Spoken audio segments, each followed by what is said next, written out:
Welcome to Raiders of the Jedi Arts. My name is Ben, and today we will be talking about Episode 5 of The Acolyte, Night. Now this is going to be a spoiler review, so if you haven't seen it, just go watch it and come back. Okay, so today's episode Night was phenomenal. Over the past 4 episodes, we've been getting drip-fed so many bits of information through flashbacks, through the plot, and through character motivations. And let me say, this episode would not have worked as well if we didn't get the last 4 episodes.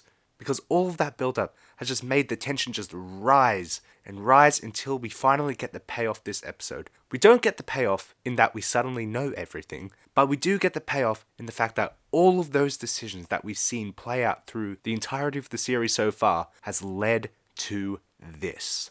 Now this episode is clearly more action-packed than the other episodes, but what I find masterful about this episode is not the action itself, but the negotiations dealt by the combat. Something that Star Wars does really well is display character motivations through combat. Like on the Battle of Mustafar, we have Anakin and Obi-Wan clearly vying for power, and we know their motivations. And in the original trilogy, in The Empire Strikes Back, we have Darth Vader and Luke fighting. And it's not just a fight for the sake of fighting. It is a fight to convey motivation, to convey character. And in today's episode of The Acolyte, that was shown so well. In almost every single fight, whether it was Jackie and May, with May fighting for her freedom, you have Sol and the Sith fighting not necessarily to kill each other, but to just gouge information from each other. At the end of the episode, you have Osha and May, who are clearly battling for who is right between these twins. Just all the action done in this episode just conveyed a lot for all the characters. Okay, now we've gotten the negotiation talk out of the way.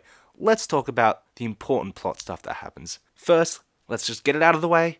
We finally know that Chimere is the Sith. And he does call himself a Sith. So, hooray for that, and hooray for everyone who guessed he was the Sith, which I would argue isn't the big mystery in the show. But it's glad to have a reveal. But the way he was revealed, by killing Jackie and having her fall to reveal his face, that will haunt me. Like, Jackie was one of my favourite characters in the show, and now she's dead. And admittedly, a very, very cool death sequence, but now she's dead. And Manny Jacinto performed as Chimere/the Sith in such an incredible way. Like, he switches between Sith and Chimere so effortlessly, and his Sith character that he plays is so chilling. So chilling. And we've talked about Jackie's death, and we also have the death of Yord. That, like, I was upset about Jackie, and then fucking 2 minutes later, we have Yord getting his neck snapped. That was just soul-crushing. Although Sol did not get crushed, so that's good. And at the beginning of the episode, we have every other single Jedi die that wasn't Sol, Jackie, and Yord. And something we do now know is that Chimere/the Sith/ whatever you want to call him is a Sith, and that May is the Acolyte. Now, if May is the Acolyte, that means she's clearly not a Sith apprentice yet. So that means that Chimere seemingly has a master. So if we do get a second season of this, I bet we're going to go into that.